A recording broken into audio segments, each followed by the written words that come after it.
the VSN Arcade Podcast. Did I ever tell you what the definition of insanity is? Minion! Draw their fire with your face! Not the smartest way to greet the heavily armed group that just kicked in your door. Head to virtualsportsnetwork.com and sign up for the forums today.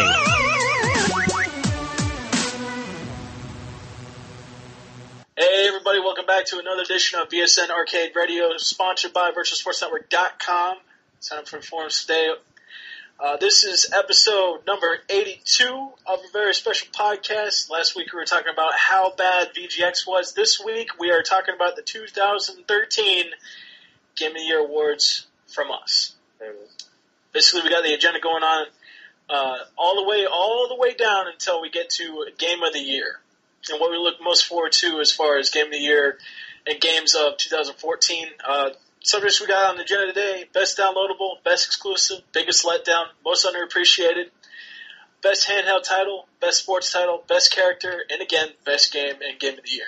But without further ado, I want to introduce my co-host for this evening, starting with the one and only Mr. Producer Man himself, Mr. Swarley. How you doing? I'm doing pretty damn good. Good to hear, good to hear. Also on for the ride this evening is the one and only one-armed assassin himself, Mr. KNUBB. How you doing? I'm alright. Tired as fuck. I hear you. It's been a long day. And last but not... It's been a long week. Of course. For the workforce, it's a long week for everybody. But without further ado, last but not least, the infamous IamMedellin. How are you? I can't find my second red light. What the fuck? You still working on that fucking Lego thing? Yes. I'm trying to build them out for little fucking Norman Osborn so we can all, all suited up and shit, looking all fresh to death and whatnot. Look what you started, Swarley. It's your fault. It's all your fault. No. You know what? First it was Legos last week, because I'm here now. And then secondly, earlier, before we even started this shit, Ninja Turtles. You know, right? I'm not sorry. I had a boatload of fun last week building my TIE Fighter. Ninja Turtles. Turtle Plus. There's nothing wrong with nostalgia. There's nothing wrong with nostalgia. There's nothing wrong wanting to play with Legos. There's nothing wrong wanting to play with Ninja Turtles. But Swarley, this man had Christmas presents to buy for other people, and you got him to buy OG Ninja Turtles and fucking superhero sets. You know what? Nobody should be sorry about that. Whoa. I did not buy a superhero set, alright? This thing came free with my copy of Lego Marvel Superheroes. I want to thank Walmart, because I can't wait to play this game, and also for sending me this little Norman Osborn mini-me. Now, I know his face is black, and it should be James Rhodes, but in my mind, it's Norman Osborn doing blackface, alright? I would make him more evil than usual. I could say that much. It's in character then, alright? I swear, Jay. Look, he's going against Miles, okay? It's not Peter Parker in this universe. Like, Jay, you can't even. I'm the worst. Oh God, he's black. He's way more evil now. I know. It's so funny.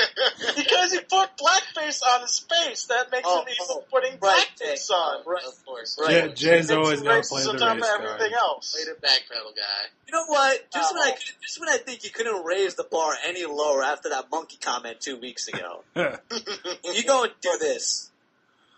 Were you even here for that? I don't even have to explain myself. Of course, I didn't listen to the tired of having to explain myself. I'm not Alright, I just happened to say racist comments unintentionally, one way or another. It's true and against my character. But we are fucking up the podcast. Let's go on with the show here. Can I just add one last thing? Unintentionally means it's Freudian slip. What's Freudian slip? Subconscious saying what you really mean. Nah. Look, after the podcast, I'll go back to my trailer, wear my wife beater, and watch Cops. Okay? Otherwise, I'm okay. No, you probably have VHSs of taped episodes of fucking Maury and Jerry Springer. And I will be watching those as well before I go to sleep. But leave me alone, okay? We're going to be talking about the 2013 Game of the Year, of course. Is it the GOTY? It's the GOTY. Part 2? I don't know. Is it the Part 2? I believe last year was Part 1. This would be Game of the Year podcast Part 2. Second annual, if we're keeping tradition, aren't we? I don't know. That's up to Mr. Producer, man. Second annual. Second annual. There it is. Come on, Swarley. I mean, come on, Jay. It's fucking Game of the Year, guys. You gotta be a little up for it. Shit. Okay. Oh, shit. Ow. I got a leg cramp. Fuck. Cut that out, will you? Bitch. Shut up. I'm trying to sit the Indian style. I got a fucking leg cramp. Fuck you. I've been walking all day. Ow.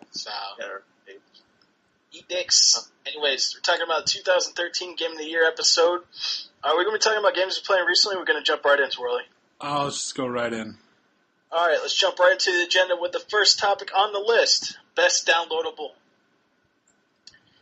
We're going to start with Nub. What was the best downloadable of the year for you?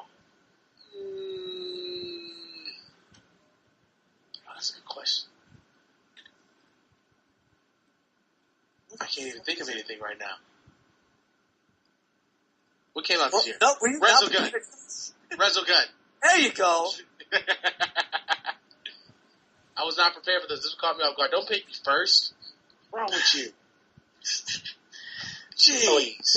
Oh, here it is. There's nothing. Oh, thank God. All right, I found it. He found it. I found it. Right. Everything's good. Congratulations. So you're going Resogun for your best downloadable of the year, Dub? Yeah. Okay. What about you, Med? What's your best downloadable of the year? Ooh. Yeah, you sound like me. Damn, I'm trying to think. Fuck. I'm sorry. I just found my red, Lego piece. I'm really excited about it. And best downloadable. What the fuck came out this year? I can't say Burial at Sea because I haven't played it yet. So I don't want to be I want to be fraudulent by saying that I haven't played it. All right. Go to Swarley. He's probably very prepared. Let me think for a second. All right. I'm going to skip you for right now. Come back to you later. But Swarley, what's your favorite? What is the, sorry. What is the best downloadable of the year for you? Far Cry 3 Blood Dragon. All right. Now we're getting somewhere. Why exactly is it the best downloadable of the year? Well, you take my Game of the Year pick for 2012, which was Far Cry 3, and you throw in 80s cheesy action lines, neon lasers, fucking dinosaurs. I mean, how could it not be? It's pretty much what Duke Nukem should have been. Yeah, I definitely agree. Like, as far as like standalones go, even if it is a downloadable game, for the price and what you get off the Far Cry 3 engine, and then having just memories of old school 80s action flicks, Michael fucking Bean's in this game, and you got dinosaurs that shoot lasers out of their face. It's ridiculous, and it's just fucking the best downloadable shooter that I can think of. It was fantastic. Matt, are you ready? You still got a thing. I got nothing, man. I mean, Far Cry 3 Blood Dragon was a really good choice. I guess I could say that, but I didn't really play too much of it to release. But I haven't really played a lot of DLC, to be honest with you. Does it have to be DLC, or can it be like games that you don't know? Because games that you download don't really count. Because I download a lot of games, even games that wouldn't be really considered for this thing. Okay, if you want to get super technical into it, as far as downloadables go, it could be anywhere between DLC like a special in gun. Like a special gun skin, maybe, or you can go as far as a special DLC for a game. No. You know what I'm gonna do? I'm gonna disqualify myself from this category because I haven't done it. I have not done it. I got nothing. Yeah, it's nothing. I got nothing. I'll co-sign Far Cry 3 Blood Dragon because as far back as I can remember, that was probably the downloadable game that I could say that I enjoyed the most out of everything. Unless I can say Sound Shapes, did that come out this year? Did Sound Shapes come out this year? Because I'm changing mine. Okay, Sound Shapes came out last year, but then it was distributed among other systems, didn't it? That doesn't count. Okay, it doesn't count. So yeah, I can't use it. I mean, if you want to jump on the Blood Dragon thing, you can. Go right ahead. Just because lack of a better answer, I guess I'll say that's fine. Okay, listing says as far as the release date goes, North American release for Sound Chips was August 7th, 2012 for the PlayStation 3 and Beta. PlayStation 4 for North America came out 2013. Europe, November 15th, and in Europe, November 29th. Yeah, then I got nothing. I can say personally for myself, Tiny Tina's Assault on Dragon's Keep was pretty good for downloadable. I traded in my 360 by the time it came out. Like the week before it came out. Oh, I was a little disappointed. And because he did that, I didn't get a chance to jump into a bomber now because after he left, it kind of like it's all dried up. It died. Yeah, I'm like losing holds this shit together. Exactly. Get it on PC. Get your card. Quit spending money on Ninja Turtle shit. It blames Swarley. Yeah, I'm not sorry. As far as the downloadable goes, basically it has everything you want within a Borderlands game. You got boss raids that you can work your way into that are optional. You have all your favorite characters coming back. It's based off of D&D if you're super nerdy about that stuff. It's got fantasy elements. They crib stuff from fucking Game of Thrones at one point. And it wraps up the story quite nicely. We don't quite get the moon-based assault that we want against Hyperion yet, but we do have a look into the idea of doing that later on, at least for Season 2, at the Headhunters pack. But this one was very special because it gave us closure for what the story was for the original game. And that's what made it best downloadable for me. I could say, obviously, there are other downloadables out there, just haven't been able to play them, whether they be on iOS, on PC, on Xbox 360, other stuff like that. But for me personally, that's what I like. So, let's move right along. Let's talk about best exclusive of the year. This time we're going to go round robin again. And Swarley, what was the best exclusive for the year for you? I mean, should I say Gears of War Judgment? It's the only part of the greatest story ever told. That would be a fucking joke, right? but it's not true. And two, because I know you didn't even play it. I didn't.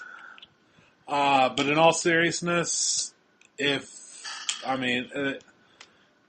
your answer isn't The Last of Us, then you're wrong. Which means your opinions are invalid. You can't even have a valid opinion if it isn't The Last of Us. I mean, it is The Last of Us, and yeah, there's no other competition. Totally co-signing that.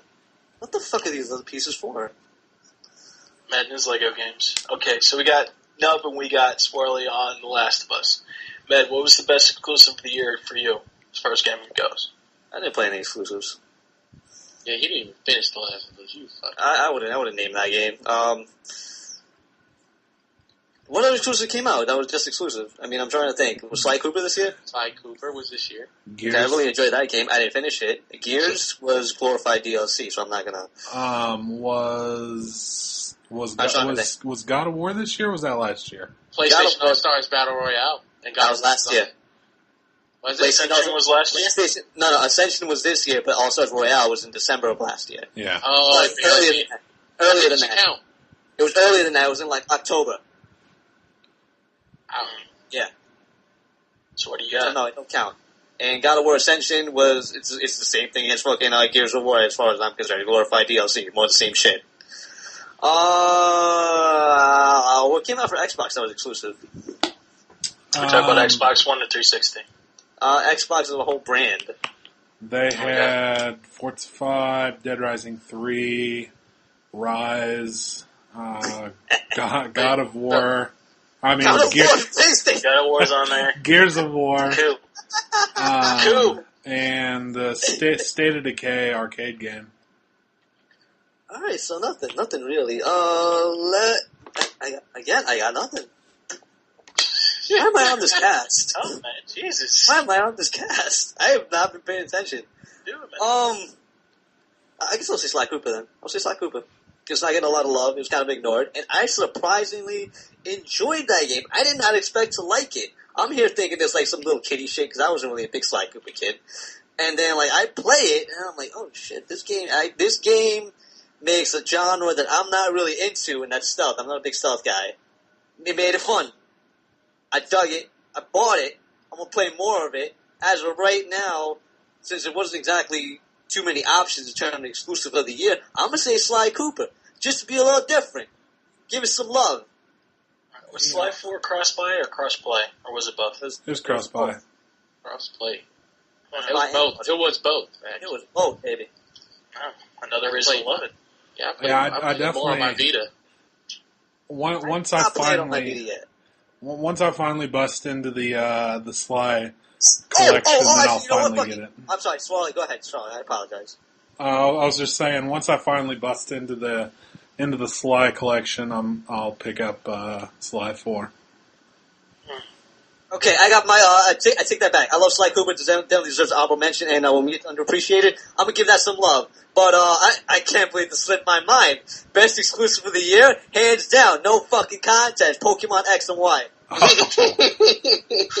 it is. Jesus. Yeah, Without a doubt in my mind, in a landslide, and it's not even fair because it's not close. All right, this is Michael Jordan separating himself from the pack. All right, Zelda's not even close to it.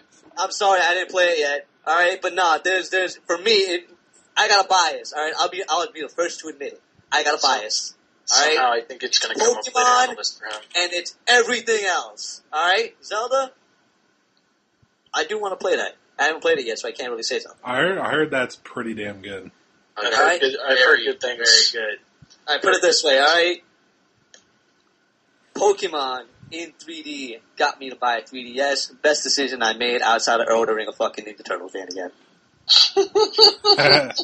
you know, Nintendo put out some pretty decent exclusives this year. I wouldn't say I enjoyed it anywhere near The Last of Us, but Super Mario 3D World was a fantastic game.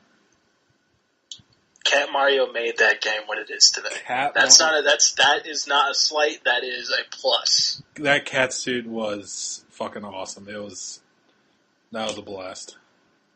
Definitely.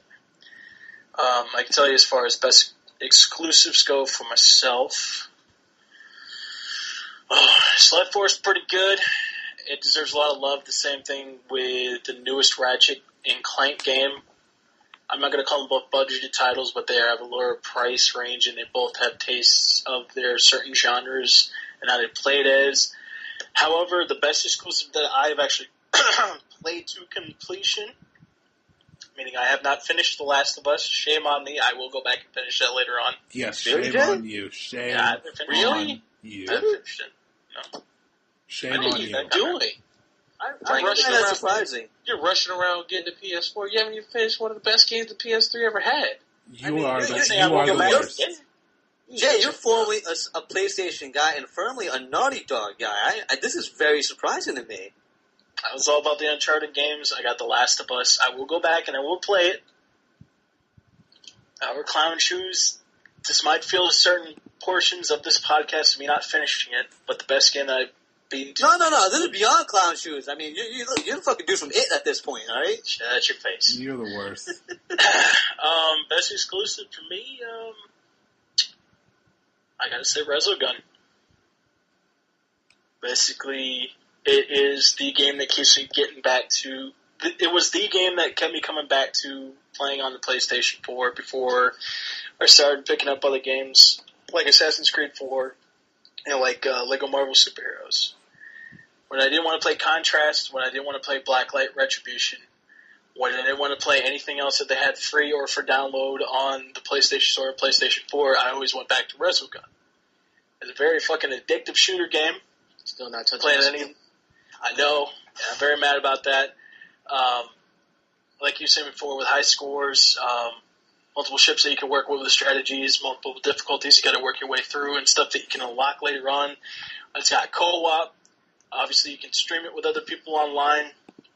Hell, contests, whatever the hell you want to do. It's one of the best exclusives I've played for this year.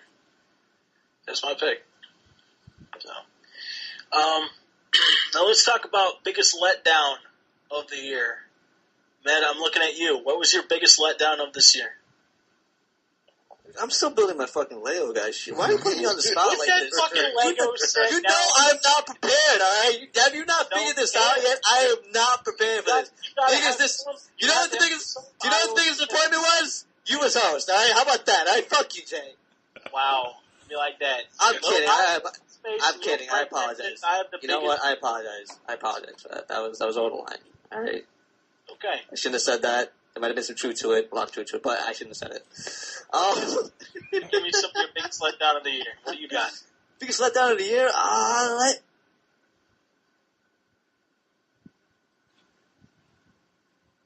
Sony's treatment of the Vita. And their biggest letdown of the year is Sony's treatment of the Vita and their basic non-existent push of Tearaway. From what I've heard, that game is fucking amazing in terms of vision and creativity.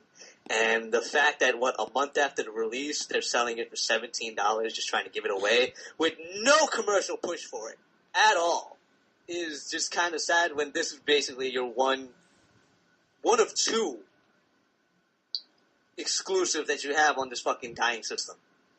Alright? The other one being Killzone, but let's face it, you get a first-person shooter anywhere. A game like Tearaway is something you could only play on the Vita. And the fact that you're not pushing it when you should be is a huge disappointment to me. Alright? Anything else out there that's I consider a disappointment, like Batman Arkham Origins, I'm not going to really count because I didn't expect much going in. Alright? Yeah, I can definitely agree when it comes to the Vita. They were making this big push last year, how they were going to put games on this thing. People should still give them credit for allowing the Vita to stay alive this long. They're going to push it, do all this other stuff, like you're saying before, with the game Tearaway. This is one of the only games that actually uses all the different parts and pieces of the Vita itself that they pimped. Whenever they pushed the Vita out the first time, they got the back touch system, they got the camera, the speakers, everything else that you want, all the little doodads that you can play with on the Vita to play with this Tearaway game. Nothing else that they had promised that they would use from the system on any of the other real games, other than maybe like Uncharted with the back touch stuff. They don't really use on the Vita, and now it's pretty much just a glorified PlayStation 4 walk away and play on the CAN system, or use as an extra PlayStation 4 controller. That's it. That's all it's been turned into, which is sad. So, kind of sucks. Just want to sound a line now. Swarley, what's your biggest letdown of the year? Oh, there's a handful I could say. I could go with Battlefield 4 and their awful launch. I won't. Because is it still going on right now as we speak? It's slowly getting better. I could go with SimCity and one of the worst launches of all time. Was that this year? Yeah, it was in May or June.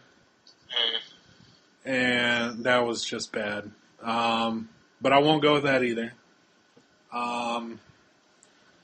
Aliens Colonial Marines was a pretty big damn letdown. I know that was getting a little praise beforehand and then just comes out and is just one of the biggest piles of crap ever. But personally, my biggest disappointment has to be Dead Space 3. Love Dead Space 1 and 2. Absolutely love them. And then I get Dead Space 3 and it is completely different from what the series is supposed to be. And it was a real fucking shame. I almost wanted to cry. Almost. I would understand as far as a selling point that the way that they were pimping the co-op, it had to be an action game. But at the expense of what Dead Space is, yeah, I can see your point with it being a big disappointment if you really dig the series. I mean, I absolutely love it wasn't, 3 wasn't scary at all. I mean, I just don't want another generic shooter. I wanted Dead Space, and that was not Dead Space. And if you want, go ahead. Sorry. No, I don't need to go into that. Go ahead. I was going to say, to go back to your Aliens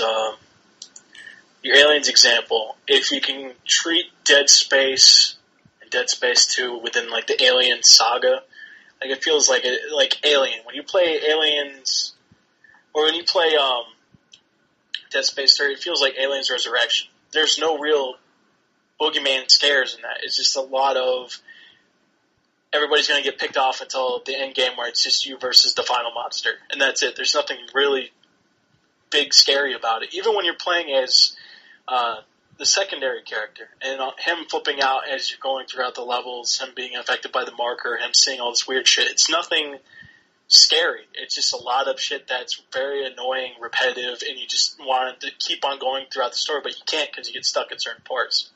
I mean, when I play... Oh, go ahead. The whole game, most of the game was outside. There were a lot of the time you ran into your team members, and I mean, there's nothing scary about that. I want secluded in ships with the power cut out and fucking monsters everywhere jumping out at you. I mean, come on.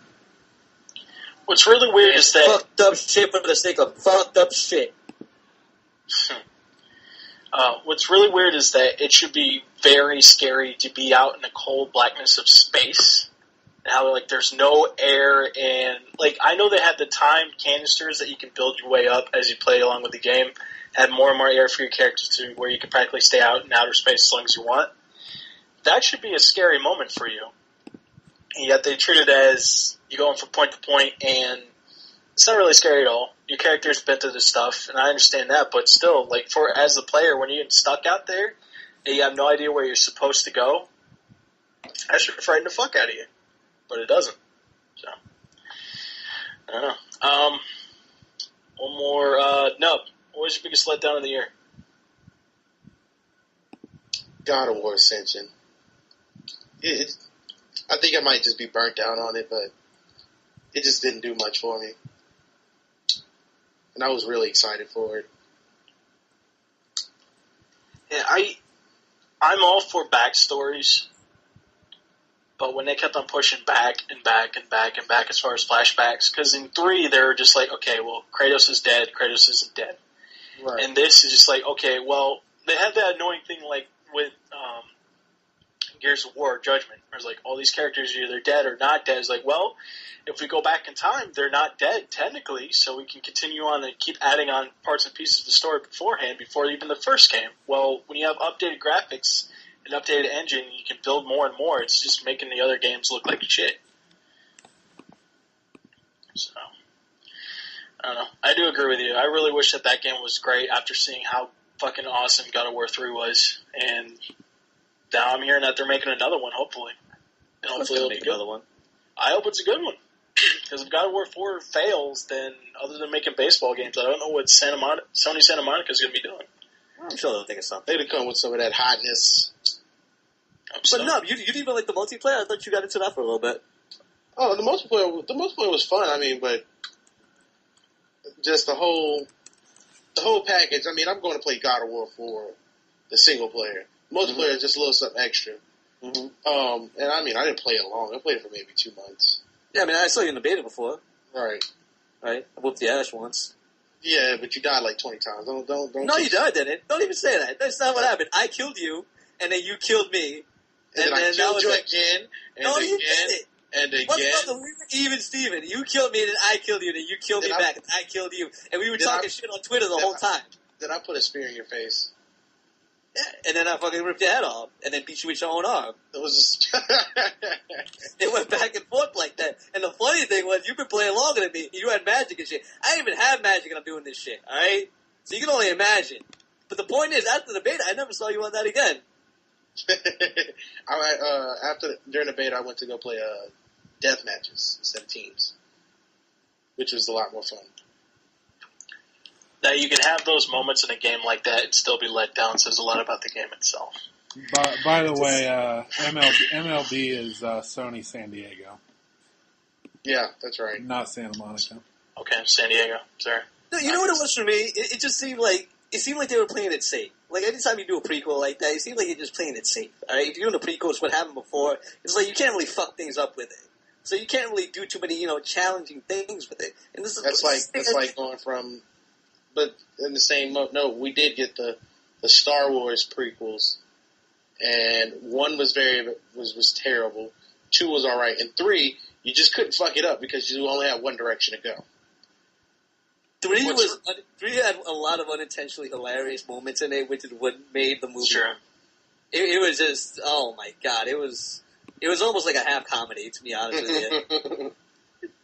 Like, I still crack up on the ending scene when he's finally Vader and he finds out about fucking Panda Parents.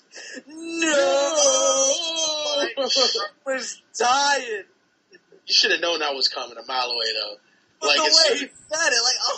Yeah, I knew it was coming a mile away. I will say that's a unique way to get shoehorned in and having to show up for episode 4, 5, and 6. So, let's move right along, though.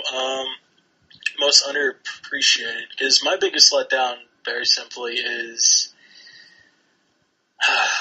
most of Sony's advertisement when it comes to new games. Like GT6, I had all this time, all this push, all these years to put this game out for PlayStation 3. Didn't hear hide to hair of it unless you asked like a person like Swarley who was really looking forward to the game. I didn't really see any advertisement for it.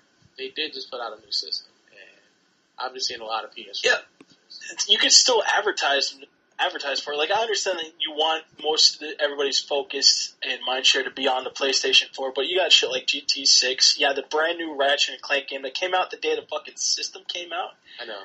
That's crazy. And that game's like $30. I know it's short, but it's still, from what I've been hearing, in all intents and purposes, it's a decent Ratchet & Clank game, and it wraps up the Ratchet & Clank future storyline quite well. It's not All for One. It's not the tower defense game that everybody was freaking out about too. It's a decent Ratchet & Clank game. Didn't hear hide to hair of it. Sly 4, one of the was supposed to relaunch the Sly line. Nothing. Didn't hear anything about it. Fucking Tearaway. All this hype about it. Mini Molecules bringing out this big thing for the Vita system. Going to save the Vita. Nothing. Puppeteer was supposed to be a good game. Had all this came out? Yeah, Puppeteer came out. I heard Got okay reviews. I heard that game's pretty decent. Yeah, that game came out.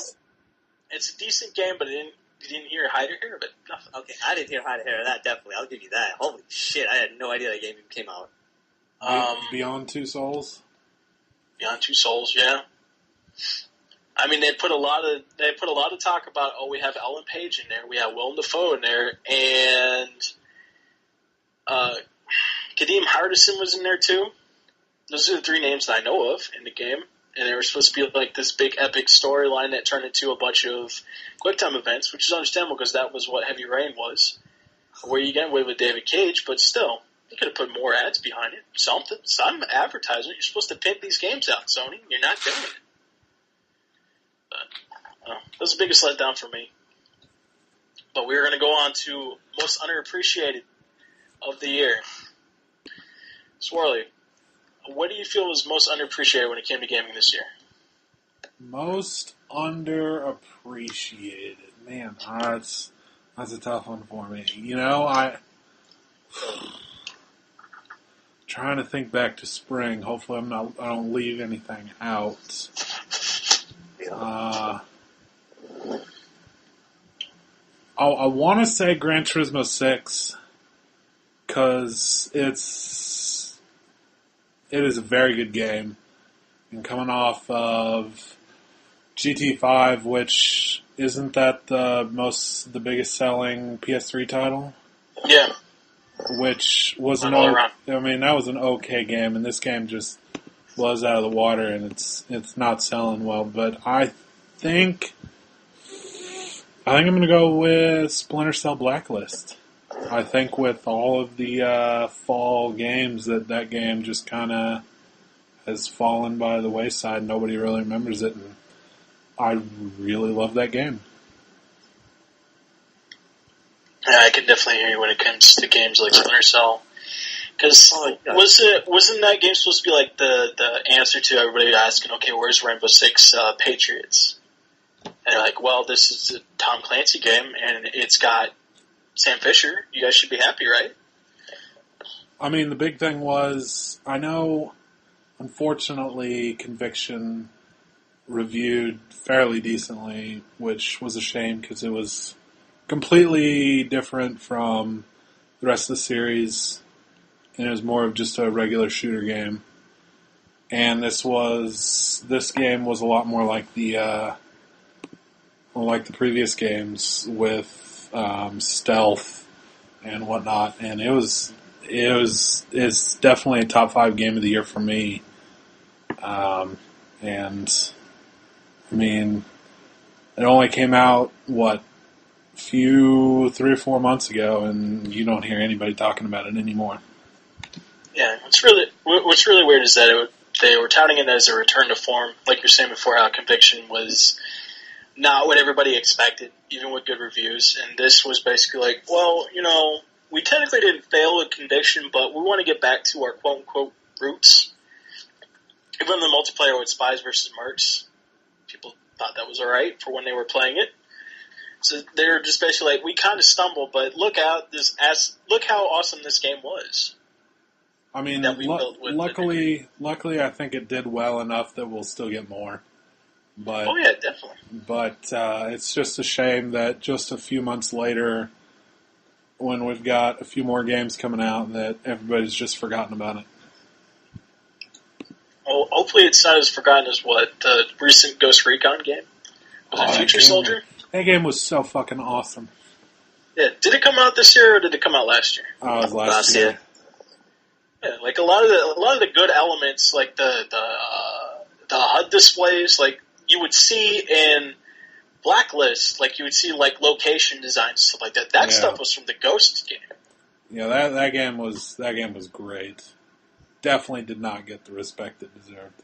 Yeah. So there's a lot of underappreciation when it comes to Tom Clancy games that are named Hawks. So, no, what do you feel was most underappreciated when it came to gaming this year? Sly 4.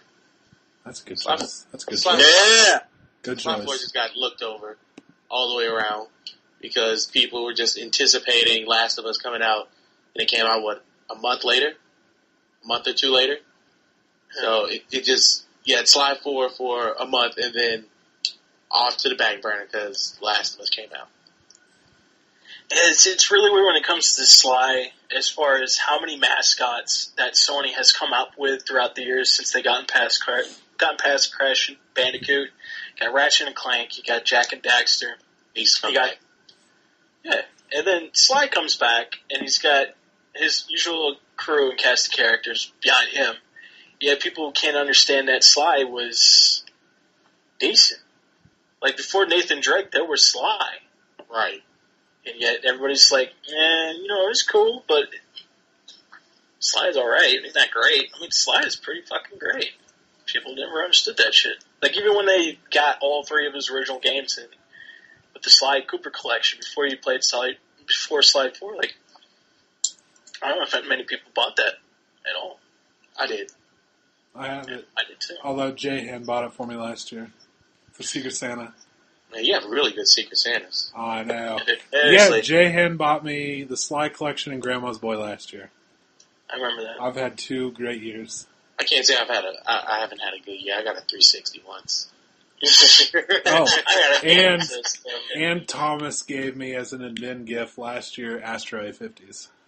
Goddamn. Nice. I don't know what the hell you've been doing, but Santa's been hitting you up pretty nice. I was been sucking some dick. Well, I was just going to say I was being a cool guy, but... Nope. Hey, you're a really cool guy if you're getting all that stuff. I'll just say. Unbelievable. All right. Ben, what do you feel was most underappreciated in gaming this year? Oh, fuck, man. Why do you keep doing this to me, man? I mean, I'm just fucking with you. No, I got Devil May Cry. DMC reboot. That's a good choice, too. I mean, it came out in January. It was like the first big gun to drop, but knowing Capcom's got to be Capcom, so it ain't going to get that much of a push. All right, the game was great. I know there was a lot of hate for it coming out originally because, there was kind of like an American feel to it because Team Ninja was doing it. But I'm glad that they kept the original, look for it. They didn't kowtow to what everybody was saying.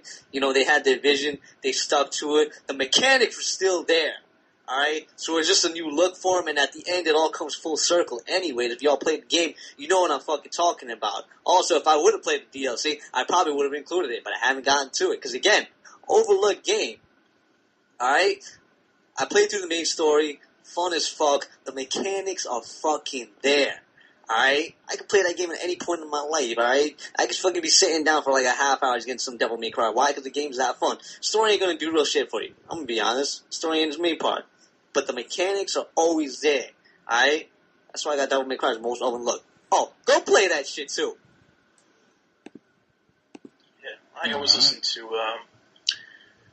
Games Radar's, I think it was like top 20 Game of the Years, and I think that was in like the top 10, just based off the combo system alone. and how you can switch in between weapons, and like you can switch between your guns, different forms, different stances, and just the way that you see YouTube videos of people just pulling off stupidly awesome combos that you wouldn't even think that you'd be able to do until you learn how they did it.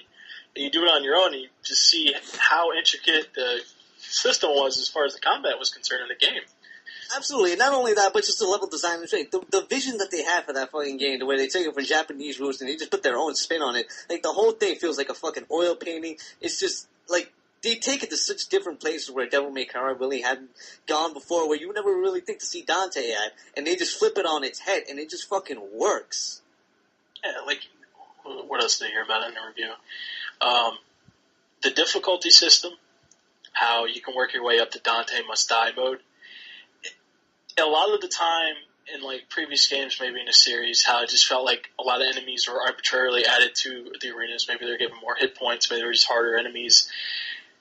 In DMC, I was hearing how it was unfair, but to the point where as long as you learn from your mistakes and learn where the placement of stuff was and how to actually, like, once you get to Dante Must Die, like, you're really fucking good at the game. Like, you know the combos, you know the moves about what you can use against what enemies, and how it kind of turns on its head a little bit from enemies switching around throughout the levels. But as long as you're good at the game, you can still beat it. It's unfair, but it's beatable.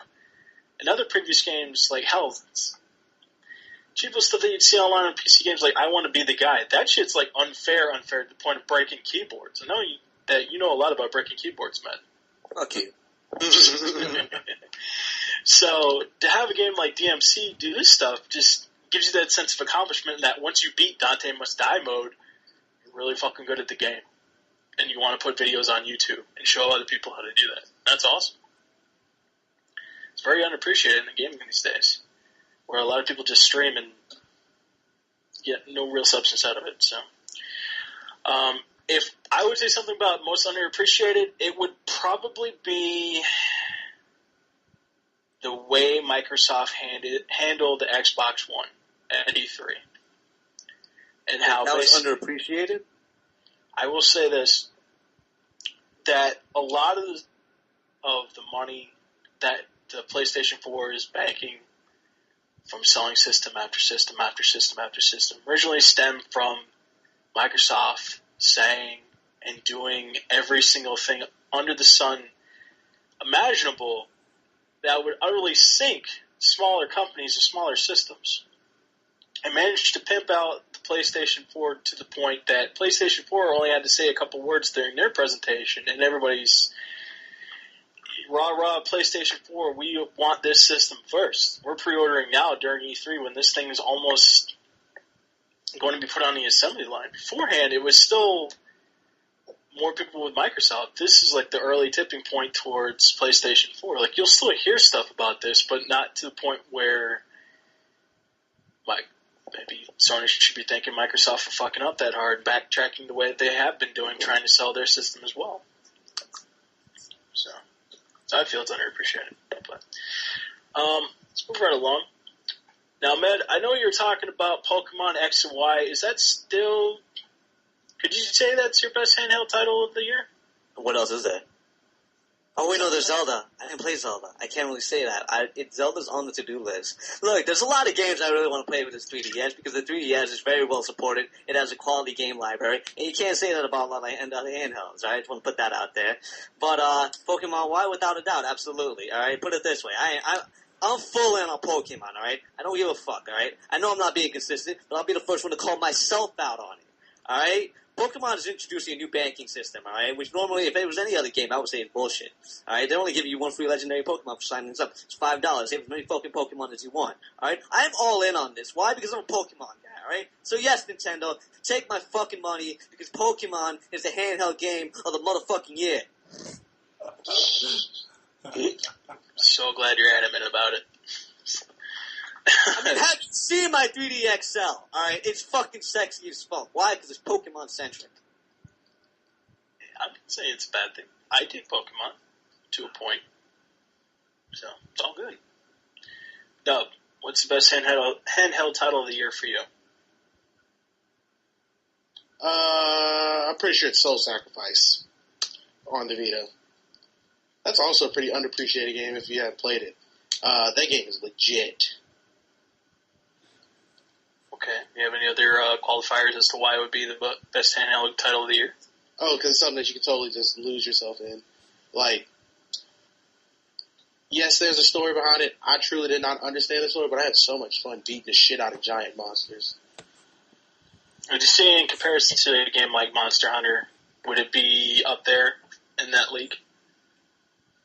It's not quite Monster Hunter, but I don't have a Monster Hunter. Okay. I would be so happy if I had Monster Hunter.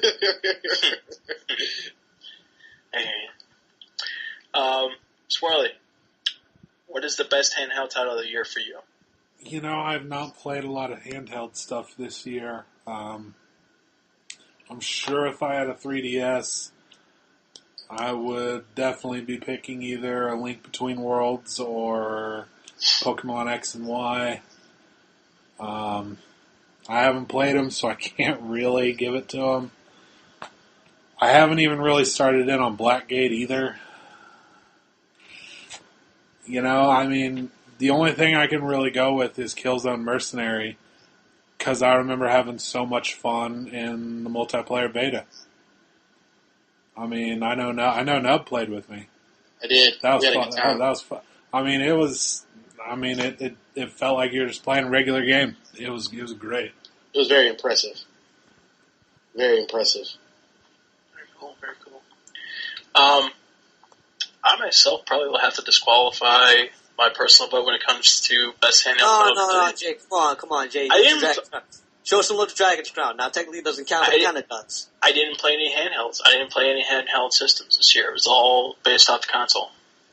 I didn't play anything on Vita. I didn't play anything on 3DS. Didn't touch one the entire year. You should go get Soul Sacrifice. I thought you said you were going to dust off your old DS or whatever the fuck it was. I have a Game Boy Color. I still have a copy of Zelda Oracle this season's on. Nice. Game Boy Color was awesome. It was. I got a Game Boy SP. You know, yeah, I dust off some games too. Mostly Pokemon, but, you know, whatever. You should get Soul Sacrifice, though. Do it. Do it. Of course. I mean, I could easily go with, like, reviews and just go ahead and throw my lot in with Tearaway. And how, again, they use basically every feature that comes standard on the Vita, whether it was patched in or actually included with the stuff on the handheld system itself. I know most titles didn't do that for the Vita or aren't going to do that for the Vita when it gets officially turned into the next PlayStation 4 handheld device. That's it. I mean, it's good marketing for them because they don't officially have to kill the Vita, but they do have to officially kill their game line unless you live in Japan.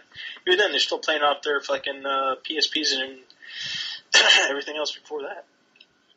So it didn't even matter. Titles, though, I'd probably have to say maybe Pokemon. I mean, every time they put one out, everybody just goes fucking bananas. I mean, they go into their hidey holes for months at a time. They do. I mean, people will walk into Toys R Us's, GameStops, wherever, just to get a chance at perhaps getting some weird legendary Pokemon that otherwise they wouldn't get unless they traded with other people. And being the way that Pokemon is set up on the 3DS, how it used to be, you had to use like a link cable. Link cable. Old school. Actually had to fucking... used to take you with me to middle school. Hell yeah. School bus. That's what I'm talking about. Everybody had one. Major deals were going down. That's what I'm saying. Which is totally cool. Pokemon wouldn't evolve unless you traded them. It had to be traded. Exactly. Without the school bus and the link cable, no one would have an Alakazam or a Gengar. True story. And I had to have an Alakazam. You had to. You had to. Kadabra wasn't cutting it after a certain point. No. Right? Everybody loves Haunter. But Gengar's got the power, man. And now you get stuff where you get to play against people whole countries over with fucking friend codes and you want to trade through this. Yeah. And Pokemon X and Y allow you to do that. That's very fucking awesome. And people shamelessly double dip when it comes to Pokemon. Alright. It's shameless. It's basically the same game with a couple of different Pokemon and one than the other, they buy both copies.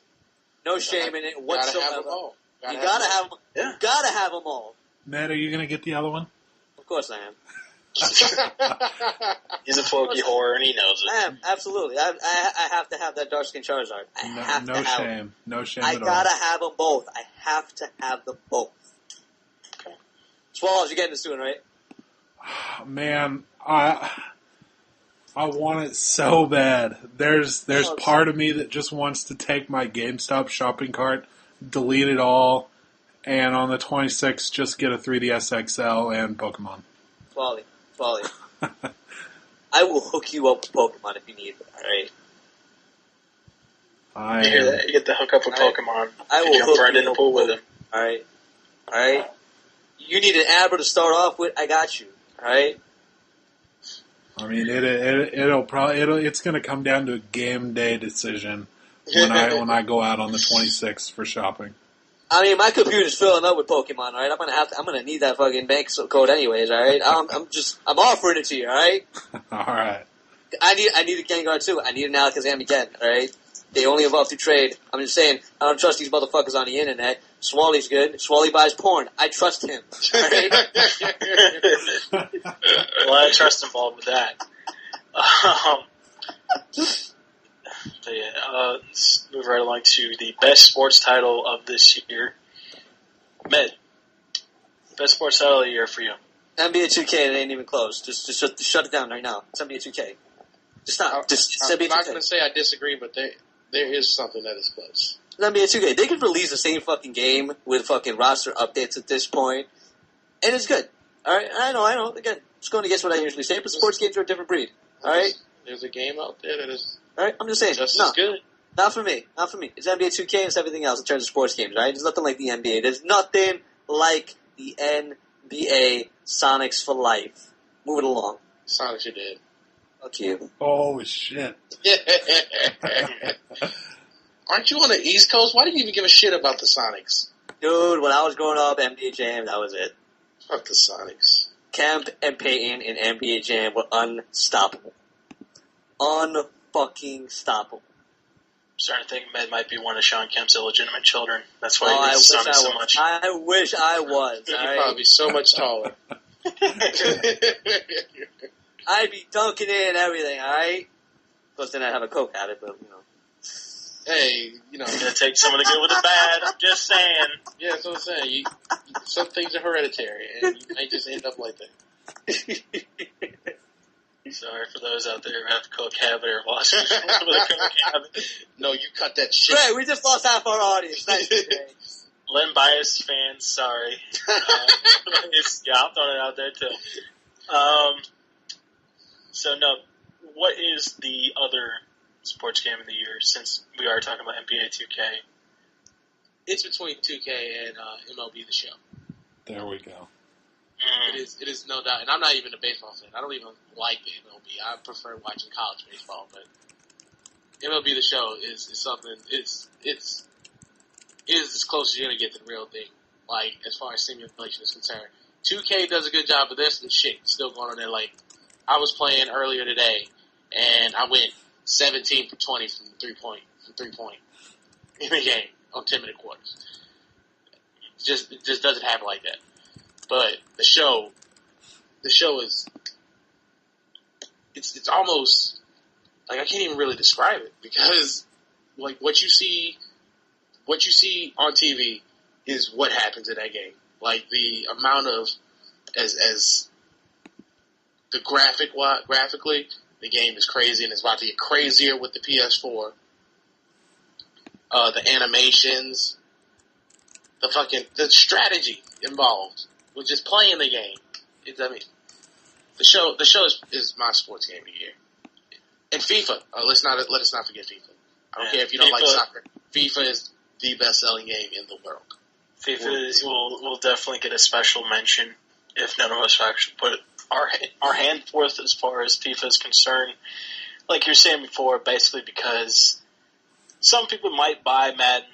A lot of people buy it in North America in certain parts. I bought Madden. And Madden is a good Madden game. But everybody buys fucking FIFA everywhere on the fucking globe.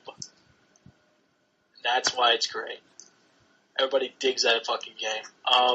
But going back to your MLB The Show talk, though, I pretty much buy the show. I have bought the show every year. I know you lost. Years. Totally lost. I know. Like the last 3 years, you had a lead. You had a lead. Streamed it, and lost somehow I don't understand why we couldn't keep that video of the stream. But it was still a good game for me. Wait, were there more games played after game one? No, pretty much one after that. He disappeared. Was that supposed to be an epic 7-game series? He shamed himself. He forfeited. He forfeited. I didn't forfeit. I lost the game. He never showed up again after as that. As far as the best of series, it basically hit like Darkman and just left. I'm gone. I'm back in my cave with my bandages. So you quit? Yeah, pretty much. Nope on the series. You forfeited. So you forfeited. It's a forfeit. Yeah, it's a forfeit. It's a forfeit by no-show. But what I'm getting at is... That's like suicide by cop. Exactly. Yeah. Wow. Fuck. We're ending the year out with a fucking bang. Fuck it. A little bang. It's fucking off.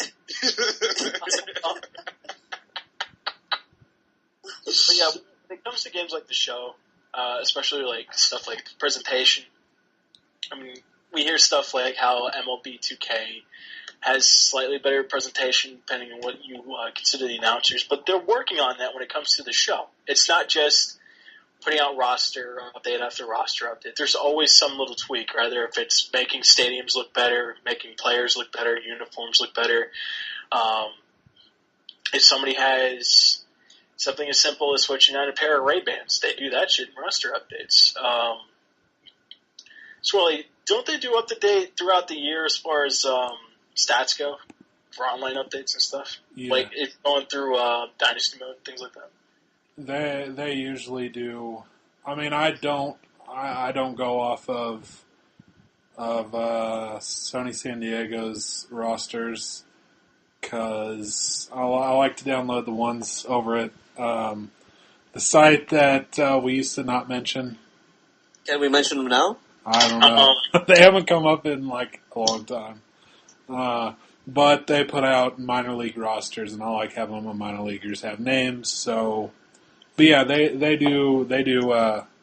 I'm pretty sure they're like weekly rosters, and I mean, they're on top of that shit. Yeah.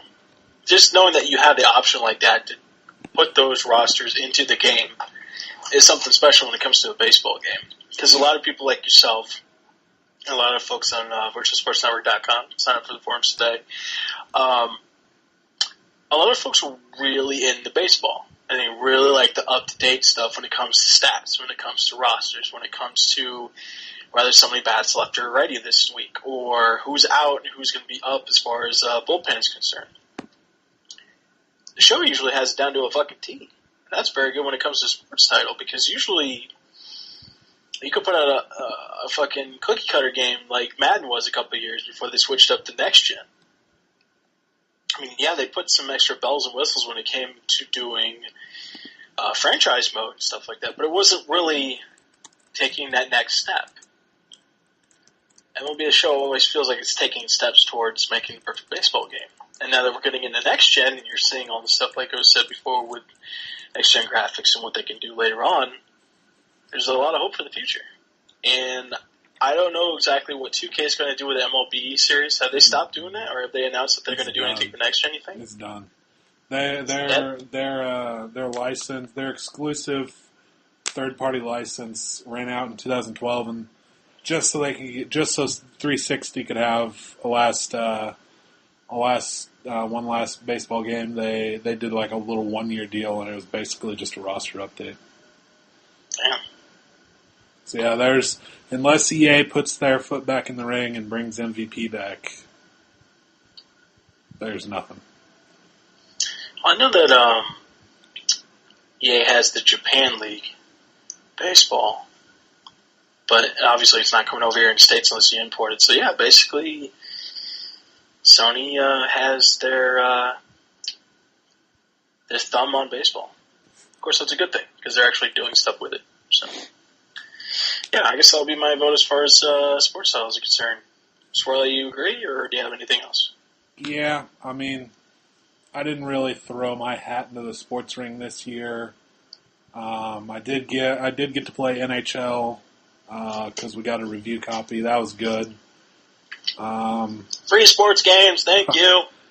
I mean, it's really just a 3-horse race with NBA, FIFA, and MLB. I try to stay away from FIFA because I know I'll lose my life in that game. I don't even really care about soccer, but it is so fun. It's great. I haven't played NBA 2K in a while. I know it's great. It's a great game though, but I'm gonna have to go with MLB, and I am super excited to see what they throw out in March for the PS4. It'll be so crazy. Can't wait for the DLC deals. I'm kidding. Yeah, I do agree with your point when it comes to FIFA. I'm very fucking bad at FIFA. It's something that is very exciting when you play against another person playing on the pitch. So, yeah. I don't know. Fuck it. Let's do a 3-way tie for those games. Hope they do good this year, too, for next gen. Or upcoming next gen games. Let's move right along for Best Character of the Year. Holy shit. Ooh, it's going to be toughy. KNUBB. Best Character of the Year for you. Joel. Cause Troy Baker. Fucking A right. It's very pretty, man. I like that Troy Baker. He's very good looking. It's like you have something against Troy Baker, but you know Troy Baker's the fucking man. I can hate on him, but god damn it was this year. It's ridiculous. And have a character like Joel. I mean, you see him just as himself, Troy Baker, and then you go play the game. That's some fucking good acting. That's what I'm saying. I mean, it's not. If you had no idea that he was in that game, there would be no way you would know that was Troy Baker. Never know. I mean, it's kind of the same way with Nolan North is that bad guy in that game. You would have no idea. Right. Okay. Med, how about you? Best character of the year.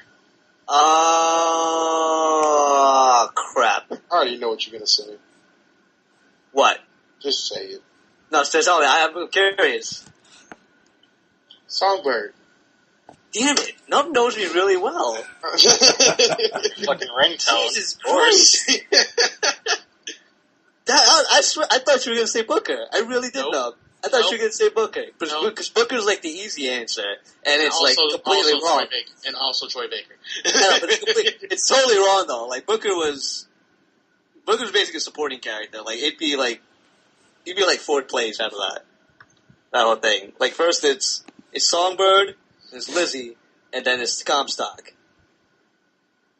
and then it's what's his face, Booker, whatever. But no, Songbird, without a doubt. Songbird, fucking shit up in that fucking place. I love that game so fucking much. It's going back on my Steam list right now. It is so fucking damn. It's going back on the Steam list right now. It's because, like, in the entire world of Bioshock games, the entire city is a fucking dishonorable place full of fucked up atrocities, fucked up people, and just a fucked up concept. It looks like heaven on earth, but the undertones of it are just so fucked up and just amoral. And then the lone innocent in the entire game, and this even includes Elizabeth, who gets her hands dirty about midway through, is Songbird. Because throughout the whole game, what's he trying to do? Like, he's basically like a big kid trying to get back, almost, I can't say between, a mother to a child, or just like a father to a daughter, which is basically the same thing. Alright? Basically the thing is, Booker steals her from him, and the whole game, he's just trying to get her back. Alright, in a sense, if you look at it that way, Booker's kind of a bad guy in this. Alright, I see Songbird as the only innocent in that entire game. And just, I really empathize with his search to get her back through it, and then the ending just ties it all forward. Alright, without a doubt. Songbird, my boy, that DLC better come out, I want to play as him. I mean, with Booker DeWitt, basically everybody digs playing the anti-hero. He's very much an anti-hero, especially once you hear about the shit he got into before he came.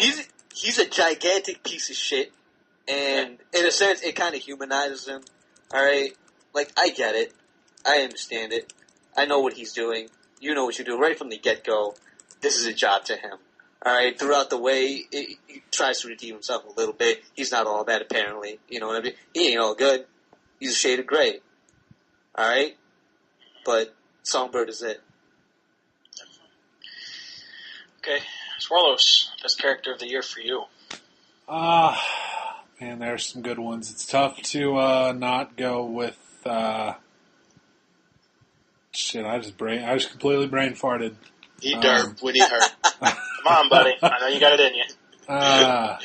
Trevor from GTA. He was awesome throughout the entire game. But I mean, I'd love to go with Joel too. I mean, he's a great character. But since Nub picked him, I'm gonna go with someone else. I'm gonna go with Ellie from The Last of Us. I don't think I've ever cared for the well-being of a character in a game as much as I have with Ellie. You try really hard to save her. I mean, and always trying to keep an eye on her when you're playing. She did a great job. It was, yeah. If you're not paying attention to the story and you're more worried about the mechanics, it completely ruins your sense of the atmosphere. But if you're really deep into the story, like been playing for a couple hours, all you want to do is make sure that she doesn't get whacked by like some weird monster or some like maniac trooper that's out there with a gun, because you actually want to protect this girl. Like the other two times that I've actually felt that way when it came to a game like that was Walking Dead with Clementine. Before you killed her? She did that to herself, man. She did it to herself. The long-running VSN Arcade Radio joke. Look, it was either me or her, and it turned out to be her every fucking time. I'm just saying. I don't understand this whole Season 2 shit. That's not what's going to happen in my save. I think you do. Zombie Clementine. Yep. It's gonna be weird. It's going to be like Zombie Marston. Creepy. It's supposed to... Alright, hit X for... hit R2 for... Zombie noises all day. Creepy. Yeah, and definitely playing as Joel, you want to make sure that your friend doesn't eat it. And when you're playing as BioShock and playing as Booker, you got the same feel.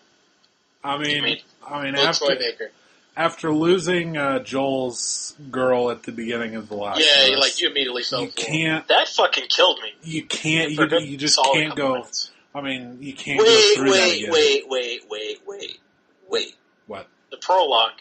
Okay. I understand that. I thought you were talking about the other one. No. Like, no. I haven't. Actual daughter. Okay. I haven't played that game. I obviously haven't played Last of Us in a while, so I watched somebody streaming The Last of Us, like just starting it up for a 24-hour stream. Mm-hmm. Just sitting there watching him play the prologue again. Like, I was just like, all right, well, whatever. You get to the end of the prologue, and I'm kind of hoping that Joel and his daughter make it through, having forgotten what happens at the end of the prologue. And then when it does, I'm just sitting there, like, stunned. And it goes towards the voice acting, it goes towards the placement of where the story pieces are at on the screen, and it goes towards the writing. And it definitely helps out with the character of Joel, and seeing that this massive loss in the middle of all this chaos is what forms him into who you play as later on, during the beginning of the actual beginning of The Last of Us. This guy's a hardened man, and basically the only thing in his life that's worth living for has been taken away from him. Basically, he has to struggle to survive and become basically a monster. I mean, that was without a doubt the saddest moment in a video game I've ever witnessed. And I had to pause the game. I did. I just paused it immediately. Like, gosh, my head's messed up. And I mean, once Ellie comes into the game, it's just you can't. There's no way you want to put Joel through that situation again. So, I mean, it's eyes on her the whole way, just making sure she's okay. Okay. Okay, well, I agree with that. That was a very touching scene. I do remember that. That was sad. I thought you were talking about Homegirl about, I don't know what, 3 hours in. I thought you were talking about her. I was about to say, really? Tess? Yeah, that's what he's talking about. Yeah, I thought you were talking about that. Fuck Tess. Okay, good. Okay, good. I'm not the only one that felt like that. Okay. I kind of saw that one coming. Yeah, I saw. I tried to kill her 3 times before that. Wow. Oh, why'd you dislike Tess, man? She just kept bitching at me constantly, hereditary, and I'm sneaking. Hold on. I'm sneaking around these monsters, and I'm like watching her to see what she's doing because I'm failing a couple times because I had it on the hardest difficulty, and I'm watching her bump right into these motherfuckers. Like, eat this, bitch! Goddammit! Holy shit! I don't know what the hell you're doing, And but just you're doing the whole character, I just detested. I did not like her. I tried to kill her 3 times at least. There was this one scene where you got to go through the library and they all come at you, and you got to sling the garage door down. Yeah. All right, I jetted through that whole thing. All right, I basically used her as a human decoy, so they're all going after her at this point. I'm rushing through it to do it. I don't know how she got in because I didn't wait for her. All right, so she did some like magic teleport shit. All right, I tried to kill her 2 more times after that. All right, the game wouldn't let me. Thankfully, it does it on its own, and that was a really good moment for me. That was a part that I really enjoyed. Wow, ice cold, man, ice cold. I really enjoyed that part. I'm like, finally, yes! Like, that was a big highlight for me. Like, oh, man, yo, she gets it. She gets it, yo. Yeah, she slid under the gate right before, just like fucking Indiana Jones grabbed her hat afterwards, too. Well, no, it wasn't even like that, because it was close. She teleported between walls. She was just some Nightcrawler shit. Yeah, I mean, again, if you're ignoring the actual story and you're looking at the basic game mechanics, and you're like, yeah, there's a lot of teleporting to where you're at, which is nice because you don't have to wait for characters and shit. Kind of weird. A lot of the times the computer isn't paying attention to your secondary character. So you look at Ellie and you're like, okay, well, Ellie is running in front of like a bunch of fucking soldiers. What the fuck are you doing? There's a bunch of spotlights on you. What are you doing? Get back here. Or there was like instances where I knocked out a guy, right? And mistakenly, all right, there's dudes coming, like, I gotta get out of here. It's a stealth game, right? So I just leave him there. So he's laying down right in the doorway, and another soldier comes out. I'm hiding behind this fucking trash because I don't want him to see me. He should know something's up because it's a dead body. He's standing right over a dead fucking body. He walks over him, looks around, well, everything's okay here, walks right back inside. And it was like a light moment just to break all the tension. But it just, at the same time, it like took me out of it. It took me out of it while doing that. And that happened a few times. What really like, got me... You build this tension up, and something like that happens. All right, it's not the story's fault. I'm not blaming on the story, but mechanically, shit like that will take me out of it. Especially when you demand that your story and you demand that you take the subject so fucking seriously. Shit like that will take me out of it. What's really was the subway station where you have to get your way out of the city and you have to avoid all those clickers. And my first instance in noticing that the game is watching you and you only. Everything else is just happenstance, or you have to think in your head, protect this person, but otherwise they're just, a set of pixels, a couple of storylines that were said in the middle of a fucking recording studio. But yeah, that clicker sequence going through the first time where you actually, Tess was with you at the time, going through the subway station on the way through Pittsburgh, or to Pittsburgh. Yeah. Just going through that clicker section and noticing that the clickers aren't going after Ellie. They aren't going after Tess. But they damn well are going after me all the fucking time. And I'm sitting there, I'm watching people just run right past clickers. But when I do it, and I don't have a ship on me, I am el-fuckoed right there. I am Dunzo'd. And that happened like 10 fucking times before I realized, you know what? That's the computer mechanics, but it's one hell of a game for me to be able to ignore that shit. Wait, Jay, did you play it on normal or did you play it on like the harder difficulty? I played on normal for the story, and I got my ass chewed up by the fucking game still. I want to know if the game is where if they grab you, it's like instant death on normal, or is that you're done if you don't have a shiv. You're fucking done. Okay, it's instant death if they grab you then? Mm-hmm. Yeah. Okay, then, all right, fine. Yeah, I learned that the hard way when they had the fucking boomer zombies later on, and I got to see what the hell happens when they grab you, and you don't have anything on you. Are those the tank motherfuckers? Yeah, they basically they have to cut away, because if they don't, this game's an adults only, because this shit only gets worse. I was so pissed off during that first fight with him, because you're in the gym. Yep, you're in the gym. And everything's building up to that. Everything's building up. So I was real careful through that level to just use my knife and just to save my pipe bombs. All right? I made the max amount of pipe bombs that I could make, because I'm figuring, okay, it's shit's building. In case of emergency, I'm going to need these fucking things. I see this tank coming after me. All right? This tank breaks through. I'm like, oh shit, it's about to get real. And that dude goes down so fucking fast. It was funny. Like, that was such a disappointment of a fight. Well, if you had everything. Exactly. If you're prepared for that shit, you're fully back. Yeah, the thing about it was, leading up to it, the game was so unforgiving to that point. And then when I played him, it was just like 3 pipe bombs on the floor, bang, bang, bang, he's dead. I'm like, really? Yeah, if you're fully stocked, then he'll go down easy. But if you're not fully stocked, that bitch, he doesn't go down quick at all.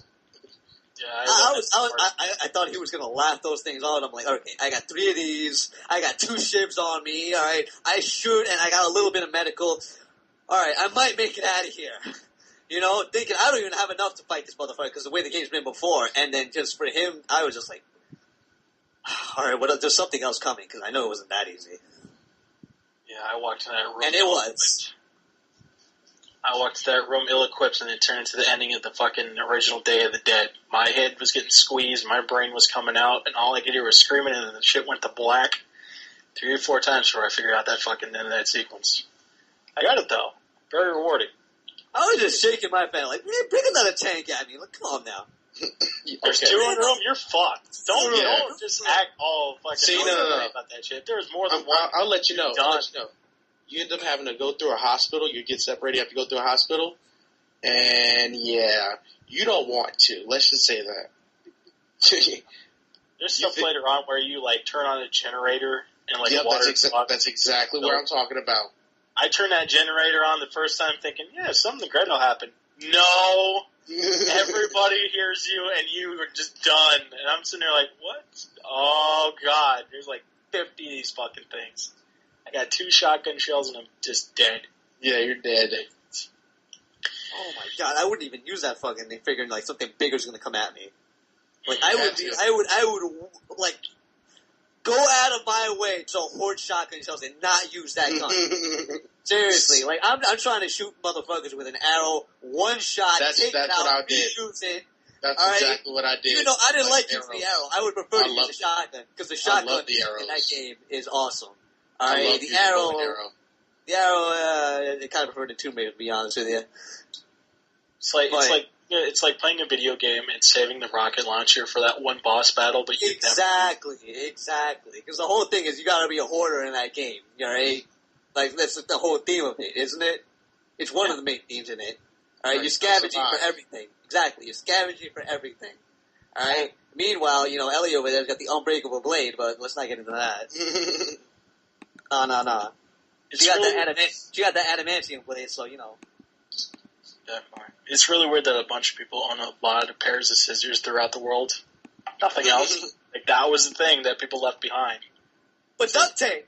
God forbid you find duct tape, right? There'll be duct tape, cockroaches, and Twinkies at the end of the world. That'll be it. And scissors. No, there'll be scissor pieces. No duct tape. Yeah. No duct tape anywhere. If I had to say best character, I would agree with the Joel vote. He's this broken dude, and you basically playing as Joel throughout the game just struggle to survive and do what you can, what you must to get to these areas. Whether you play it easy, normal, hard, or even worse. And then you're rewarded by reskins and Jack and Daxter type stuff, which is kind of funny. Very cool, though.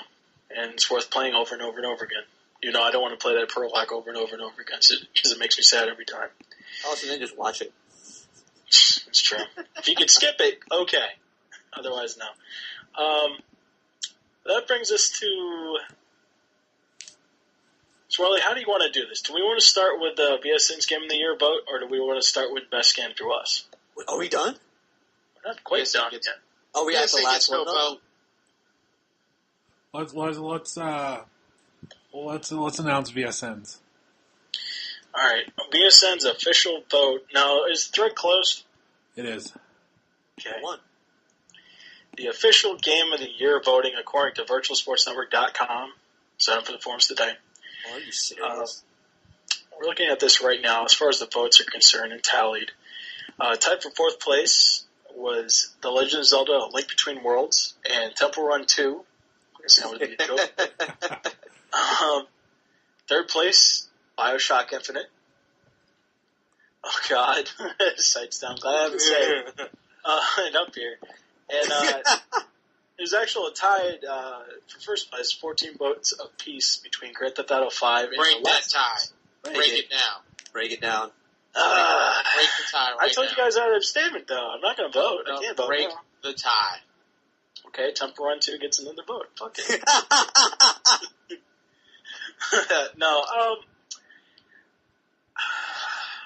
I'd have to say, like, it's really hard to penalize both of these games, The Last of Us and Grand Theft Auto 5.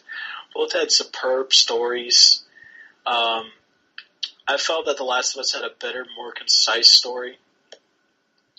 Grand Theft Auto 5 kind of meanders, and every time you hear about it, there's always talk about how when you play as Michael, basically he's the character that you would play as throughout a previous Grand Theft Auto game, and this is what happens after you win. With Trevor, it's basically his conscience come back to haunt him, even if it's just this dude that's highly corrupted, and when he's not consistently overdosing on meth and speed, basically he's the voice of reason, which is very funny, because he's an awful fucking human being. And Franklin is basically the character that you would play as if it was just him in the Grand Theft Auto game. Like he's CJ 2.0. Basically he has morals and he has qualms about certain things until later on when he realizes that if he wants to make a lot of money, he has to throw his moral choices away, especially at the ending. Jay, why is he gotta be CJ? Why, is it because he's black? Definitely because wow, Jay. Damn it, Jay. Because he starts at a place where he's most comfortable throughout the game, and then he gets tipped that he can work his way up, and he wants to get out of his social place in life. Basically, he's okay with being the repo man working for the car dealership, but when he hears about how he can work on a diamond heist with a guy that he figures out that he knows his way around this shit. It's because he's going to make the big score, and he's going to work his way up. And then he gets that mansion out in the hills, and it's fine. He gets to make his money. He gets to go on more and more heists. He makes more and more money. He gets to buy those material things. And then he realizes at the end that even though he left, basically the best people in his life happen to be the guy that had some Apache blood in him. So, people that he left behind. Does he get back together with this girl or not? No, she gets married, and basically that whole storyline turns into spoilers. He sends her a text saying that he's happy for her and he wishes her the best of luck. That's the last that you hear of her. She gets married to the doctor. That's it. Which is good, because if she was tied in with the shit that Franklin was getting into, especially fighting against rogue government agents, the fucking CIA, the FIB, Franklin had some kind of STD with as many strippers as I was having. Fucking ridiculous. I beat the game in a day, 2 days, if you don't recall. I did a lot of things. Oh, yeah. I do remember that. No, did you bang the hookers from, like, all the spots? Everywhere. Really? So you got them, like, trailer hookers and then, like... Yep. I take them to the mountains, and let the car rock for a few. When they get out, I just beat them in the knees. The knees? Yeah, the knees. You didn't take them over to the cannibal court? Or cannibal, No, that's way too much fun. No, that's way too much fun. There's a lot of driving. Like, by the end of that, I was done driving. I wanted to just fly or teleport. I wanted quick travel so bad. Yeah, it's tough to get up that mountain, too. Yeah, I wanted quick travel so bad. Flying's awesome. What I will penalize Grand Theft Auto 5 for, but I won't for The Last of Us, it has to be with multiplayer. Multiplayer Last of Us and We've all played together in multiplayer matches, correct? Yeah. Yep. Jay sucks. That's what I remember. Oh, Jay always sucks in every game. Your face sucks. Your face sucks too, Nub. But yeah, with Grand Theft Auto 5, rather it wasn't finished, or rather that it was rushed out, or rather it wasn't complete, but it just...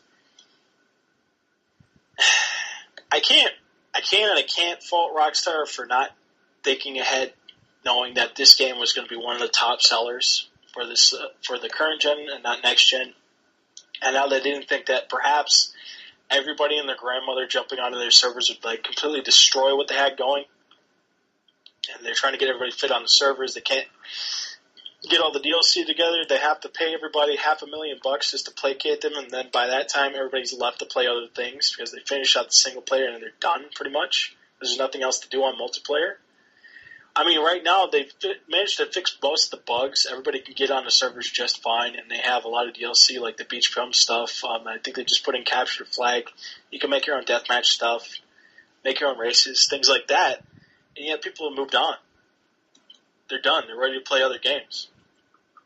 And it's another chance. It's another reason of Rockstar missing the boat when it comes to multiplayer. Even though they said they're going to do all these things, like obviously they can't do it automatically all together because it's either it's not finished or it's not time to let it all out at the same time. They did the same thing with Max Payne 3. By the time they had all the DLC out, pretty much everybody that was super hardcore into it was kind of playing it, but not really, and everybody else was kind of passing fancy on this stuff up and left. They were done with the game. Last of Us, people are still playing. Still playing the DLC, even though I think they only really put out like 5 extra maps and a bunch of new masks. Single player. They're getting some single player DLC next year. And they're getting single player DLC. Grand Theft Auto 5, all I've heard about is either multiplayer DLC that I'm probably not going to play until it comes on the next gen, or maybe some extra heists. That's it. Once you're done with the story of Grand Theft Auto 5, you're done. Until maybe they put out some story DLC, hopefully. But there's so much more to The Last of Us versus Grand Theft Auto 5 as far as multiplayer is concerned. It's the only thing I'd penalize Grand Theft Auto 5 for. Both of them are excellent games. Excellent voice work, excellent settings, music, tone.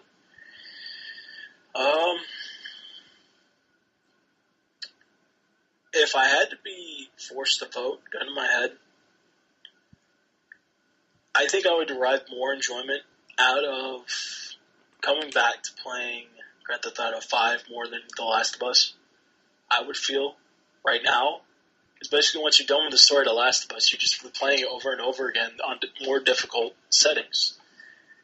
Grand Theft Auto 5, you can just find shit to do. And that's it.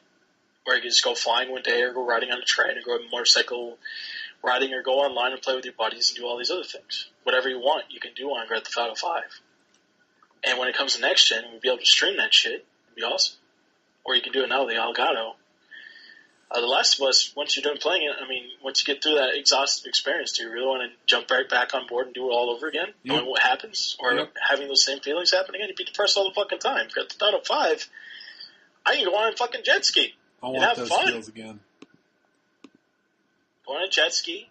Go on a submarine ride if I want to. Go underwater and look for shipwrecks and shit. Fly a fucking biplane if I want to. Why not? So if I had to pick, Game of the Year, Grand Theft Auto 5. There you go. You really are the worst. Yeah, just you just wasted like 10 minutes on monologuing and shit, and you come out with that shit. Poop in your mouth. You can't see them, but I got 2 fingers for you pointed up in the air. There you go. Is that a one-hand joke now? You really are. God, Jay. You're putting way too much into that. I don't know what you're getting. This is the absolute worst. Fuck you, Nub. You know what? Fuck. Fuck yourself. Jesus. Giving way too much shit over that. I don't care. Game of the Year's Last of Us. Jay doesn't know what he's talking about. He lost his vote. He's Grand fired. Theft You're fired. Auto 5. You're fired. I'm taking over. There you go. Grand Theft Auto 5 wins. Go fuck yourself. No, you didn't. Threads clause. You can't officially vote. Yeah. You guys asked me for 2 fucking hours for one Threads Last of Us is Game of the Year. And we already announced it, Todd. So yeah, whatever. Last of Us Game of the Year. You can't all of a sudden decide to throw in your vote after the polls are closed. Right. Right. You guys Yeah. are asking all the time. The thing is, if you're gonna put in a vote, at least make it the right vote. You made it the wrong vote. I'm calling bias right now. Grand Theft Auto 5. Do it. You think I care? I don't care. People agree with me online. That's VSN's Game of the Year is Last of Us. Is Last of Us. Down right now. We're gonna move on. I'm taking over. It's done. Moving on to the most right now, the most looked forward to game of 2014. Starting I'm just telling you. What are you like? You're fired. Three of the four of us has not even talked. Because Nub's fucking talking so damn much. What is your best game of the year? No. Big monologue for 14 minutes. Well, if you give me a chance, I'll get to you until you fucking flapping your guns on the fucking the most insensitive person on the entire internet. That is saying fucking deal with it. Give me your best game of the year. It's Last of Us. You're dumb. Alright, there we go. Med, what do you got? Best game of the year? It's The Last of Us. Alright, you're dumb. Yes. Shut up. No. Probably best game of the year. Last of Us. No other game has ever given me the feels that game has. Grand Theft Auto still doesn't even have their entire online out. Yeah, we still don't have heists. It came out a month later than the game. It was nobody could get on for like the first week. They rolled out stuff periodically. We still don't have heists. That's not even coming until 2014. Wait for next gen or PC, buddy. Like, if you're down with broken games, Battlefield 4 is the game of the year. There you go. Don't get me wrong, I love Grand Theft Auto 5 single player. It. I did, but it is not game of the year. But it is The Last definitely not better than Last of Us. Hey. VSN has spoken, alright? It's a tie. VSN's down. Oh, now it's down. Now it's okay. Alright. Definitely okay to be opinionated. Definitely a shout out to what was the other game that was nominated? That got a vote. Shadowrun, Temple Run, what the fuck it is? Shout out to Temple Run 2, and shout out to fucking Legend of Zelda 2, where that game got a lot of love. Shout out to BioShock, that was a great game. Shout out to Grand Theft Auto 5, that was also a great game. Shout out to Last of Us, they obviously got fans over here.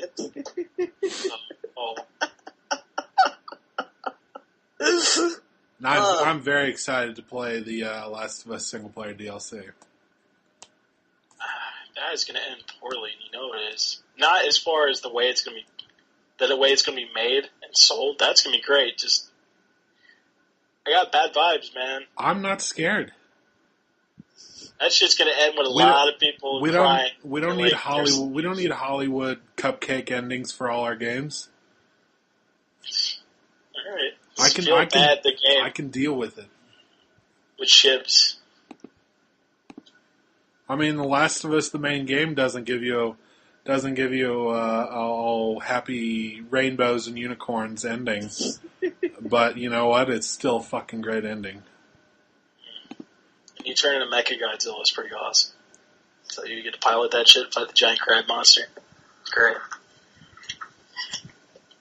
Okay. We got on best game of the year. Yeah. You guys voted for Best of Us. The Best of Us. The Last of Us. It is the Best of Us. It is the best. It's the Best of Us, The Last of Us. Alright, last topic before we go here. Awesome. Let's talk about the most look forward to game of 2014. I'm going to start with you, Med. I like to keep you on your toes. What do you got for me? What the fuck's going on? Oh yeah, Infamous 2, Last Son. By far, nothing else is even fucking close. Alright? Are you thinking of like a Pokemon Z? Pokemon Z on the Wii U. No, because it's on the Wii U, that's why. I'd buy it. Dude, It's conditional. One, is there a special edition Wii U coming out with Pokemon on it? Because then, hell yes. Alright, it comes with a Pokemon. Like a real one? With an actual Pokemon? Yeah, and that comes with an actual Pokemon. Which one? Dark Charizard. I mean, I'm gonna have him burn all my meats. I'm gonna have him just like fly me around everywhere. This is my version of Falcor. I'll have it burn down my workplace. Yes. It's gonna be like Donatello. I'm just gonna be flying around my Charizard everywhere. Jay, we'll finally play Order Up. These eggs are overdone. Yeah, no shit. Like Charizard to Jay's house. Screaming out Falcor. Yeah. No, but definitely, it's infamous. It's by far. Like, what else is coming out that I can think of? Off the top of my head, Titanfall, which I'm really excited I have a list of games. Okay, you got a list of games. Off the top of my head, what I can think of. A Destiny, looking forward to it. Honestly, what do I think about it? It is the primer for Borderland Worlds, alright? That's what I'm really looking forward to, alright? Destiny is just like the primer for it, alright? Titanfall, it looks cool. I'm looking forward to it. What else is there? That's all I got. What? The Order. The Order. I don't care. 1886. I don't care about that game. I don't care. I do not Division. give a fuck about that game. The Division. Oh, I really like the way it looks. Watch Dogs is the same camp. Watch Dogs and Division, put them in the same camp, alright? I really like the way it looks. I'm really looking forward to it. The fact that Ubisoft's making it puts me at edge. They have a habit of promising a lot and then under-delivering, alright? I know that's So my I'm first fear. Alright, I'm not putting my hopes over the top for it. Alright, but I am looking forward to it, but with a little, I'm not all in on it. I'm dipping my foot in, I'm not all in on it. Alright? Nothing else is really coming out. Nothing else I can think of. I mean, unless something's going to be out. I'm sure there'll be more. I'm sure there'll be more announced, but as right now, it's infamous. It's infamous. Infamous drops, I buy a PlayStation 4. I said it before, I said it again, it is happening, it's pre-ordered. I just gotta get the system, there'll be plenty in stock by then. I'll join you next gen when it actually arrives. When's that? When Infamous comes out. They're in stock right now. On Amazon. True story. It is. If there was anything I wanted to play on it, I'd buy it. It's not a Resogun, buddy. Yeah. Alright. Swarley, what's look forward to game in 2014? Since we have no idea how far into development they are with Uncharted, I can't really pick that. If it does end up being next fall, it would be that. But right now, it's tough not to pick The Witcher 3, because I am very excited about that. But I am pretty freaking excited for The Division. I mean, RPG, survival, MMO, I mean, I lose months into that. It basically feels like if The Last of Us was set in New York and it was all multiplayer based. Everybody was struggling to survive and scavenging and shit. You build off teams. Pretty neat. Nub, most look forward to game of 2014. It's between Infamous, Destiny, and Kingdom Hearts 2.5 HD Remix. Oh, shit. Dropping that fucking A-bomb on us. Why are you looking forward to Kingdom Hearts 2.5 HD Remix? Because it's more Kingdom Hearts in HD, final mixes.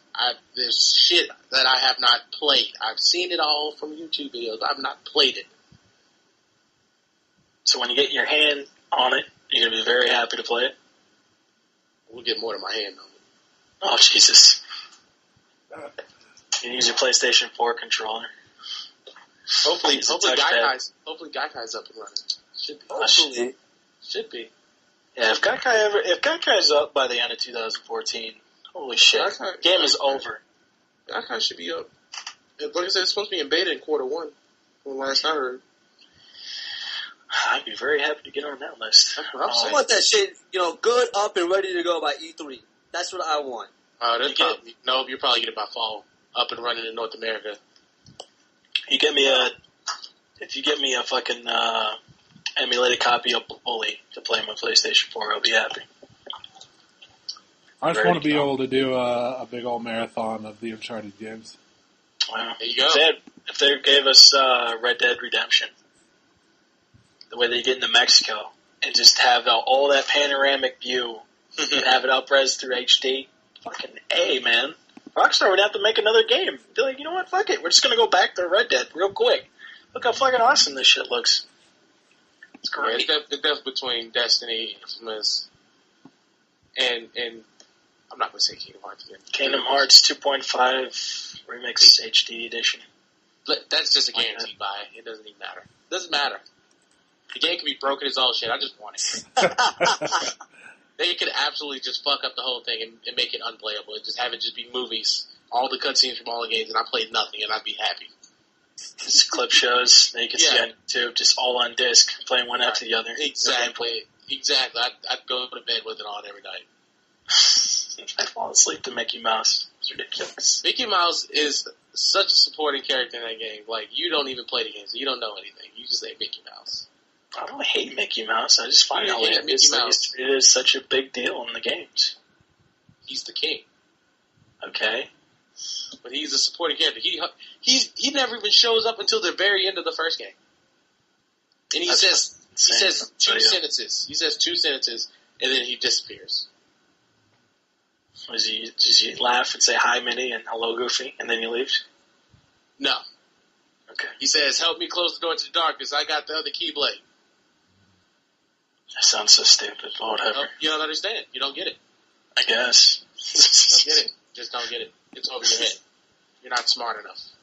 Not smart enough for Kingdom Hearts. No, it's been proven. Yeah. It's so fucking stupid. Jesus. We got to the bottom of this.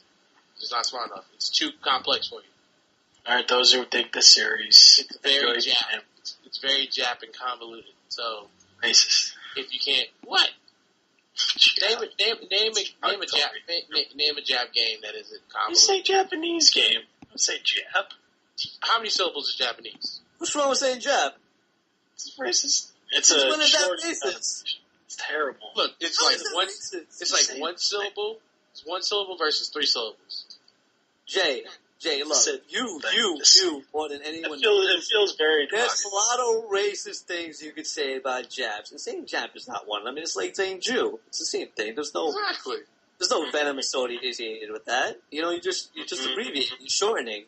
Exactly. You know, it's not like it's not like saying you're vulgar.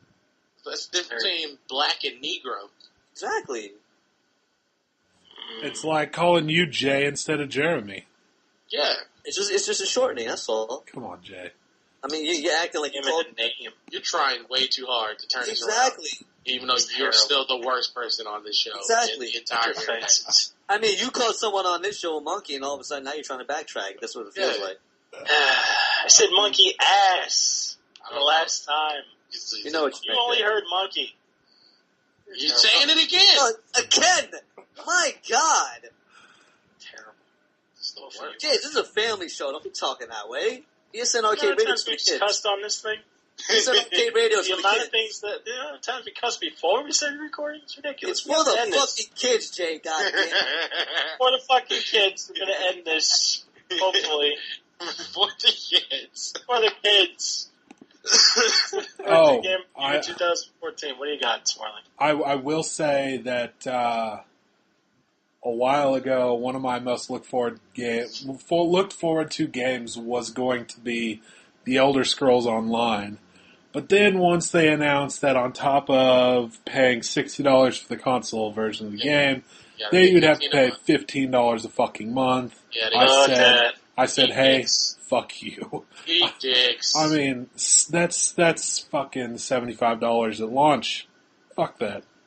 I was really excited for that game, that world to come to an MMO setting, but for that kind of money, no way. Yeah, that ruined. Was it the relaunch of the Final Fantasy Online game? I understand with MMOs, online fees and shit. But then there's every character you have to pay an extra $15 plus everything on a month too. If that's the only game you're playing, fine. That's just way too much.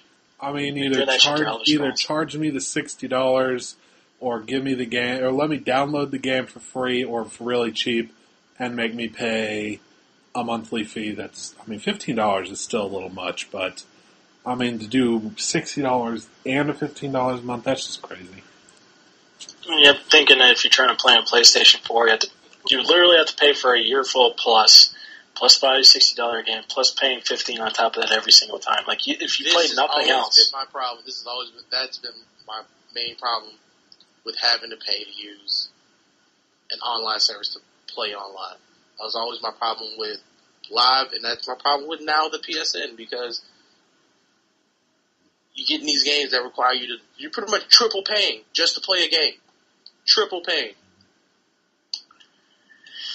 I don't know. It's a hobby. It's a lifestyle. Yeah, now I hope I get my MMO fill from games like The Division and Destiny. Destiny's going to be so legit. Yeah, I am most looking forward to Destiny in 2014. Just to know that you put Halo and fucking Borderlands, put Borderlands and fucking Halo. Great. Borderlands. The foot rolling around in Destiny and The Division next year, that's going to be fantastic. Yeah. Hopefully it's going to be what I was looking forward to with Battlefield 4. Just being able to play with other people's. Nobody's going to be able to fucks with us. Yeah. Hopefully the servers will be up, too. In what? Because we all be to jump on the fucking beta during the summertime. I want to go. Oh, Destiny? Yeah. I'm just taking all loot. I'm going all burned on you niggas.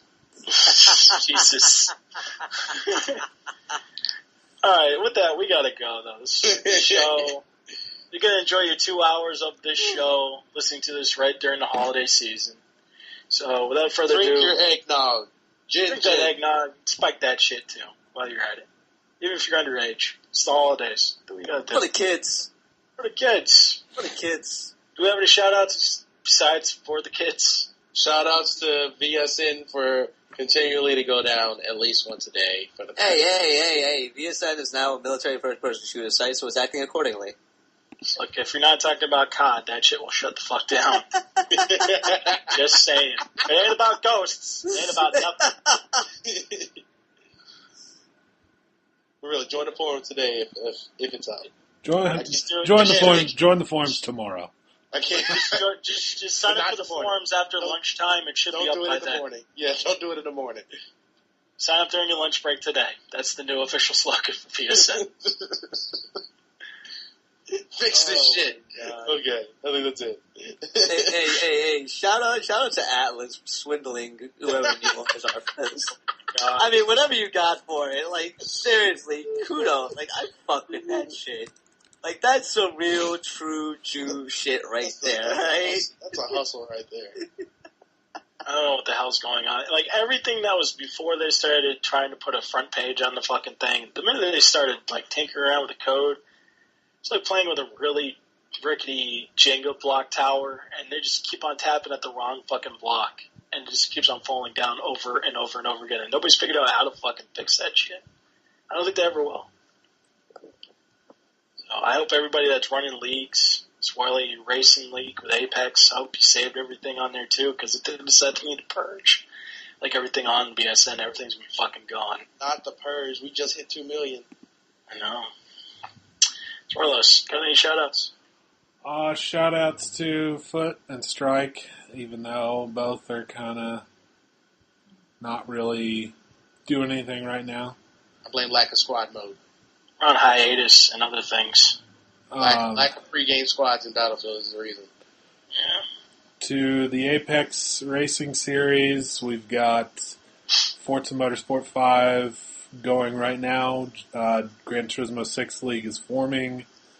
And even though he's a complete racist, I will give a shout out. I will give a shout out to JayDizzle for his awesome Secret Santa gift. Why don't you tell our listeners exactly what I got you, since I'm such a fucking racist, you dick? He got me a noose and a shirt that says "I hate black people." But no, he got me. You gotta have somewhere to hang your shirt. I'm just saying.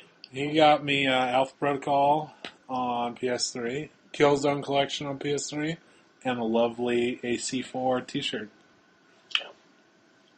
I do apologize. I didn't know what your shirt size was, so I went with 2XL just in case. I mean, if it like fits like a fucking pup tent, you know, you can use it as like a dirty laundry bag, I guess. That is my size. I did good. Yay.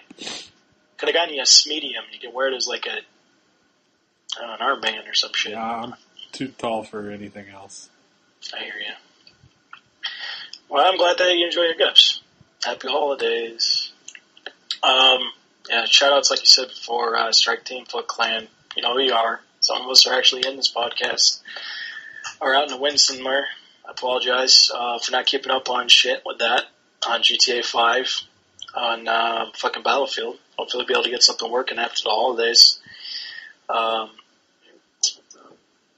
don't know. Shout-outs to VSN when it's working. Mr. Bill and Mr. Thomas for buying out VSN. Hopefully you get it running. Keeping this show on the road, too, and helping us out with certain things when you have the hookup. When you do. Hope you're able to continue with that.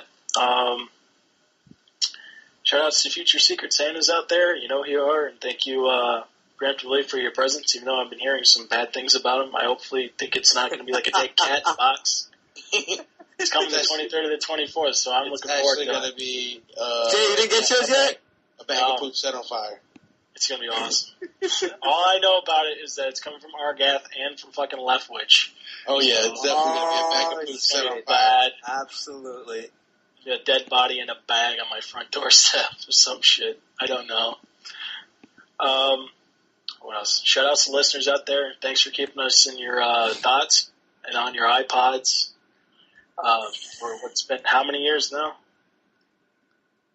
3? Yeah. Oh, 82 episodes, put it that way. Yeah, 82 episodes and running. And hopefully be able to listen to us. Are we going to do another episode after Christmas? What? We're going to skip this week for Christmas week? We are going to skip Christmas week, and we'll do after talking about... So I'm going to be drinking with my grandpa again. Probably doing some, talking about some gaming pickups. Awesome. Okay, so you're here first. Going on Christmas hiatus after this episode group. Be right back, let's say, like when? The 3rd? After the Steam sale. So yeah, the 3rd sounds good, because that's where I'm buying everything. You're going to buy all the games. Nobody else has anything else to buy on Steam. You get all the fucking copies. Buying all the digital copies. Seriously, if it hasn't been said yet, shout out to Steam just for being so fucking awesome. Hail Gaben. And always. Always. Also, since you skipped over me, Jay, fuck you. And let me just say, shout out to my Secret Santa, Swarley. Shout out to Jay Stevens. He knows how to actually how the 3 of us are connected. Alright, big shout out for that. And patiently waiting for the second part of the gift. Hopefully it's there tomorrow. Alright. Like I said, if it's a Roomba, I'm sending you a 3DS. Well, I guess I shouldn't be expecting a 3DS. Get like a box of fucking Swiffer. Fucking refills. I don't know. Anyways. Yeah. Catch us, the 3rd next month? Around the new year. Yeah. So, yeah. 2014. Next year. 2014. Catch us 2014. Alright, that's where you can catch us. Go do that. We'll catch you guys later. Everybody say goodbye. Smooches. Later. Peace. Bye, everybody. Thanks for listening.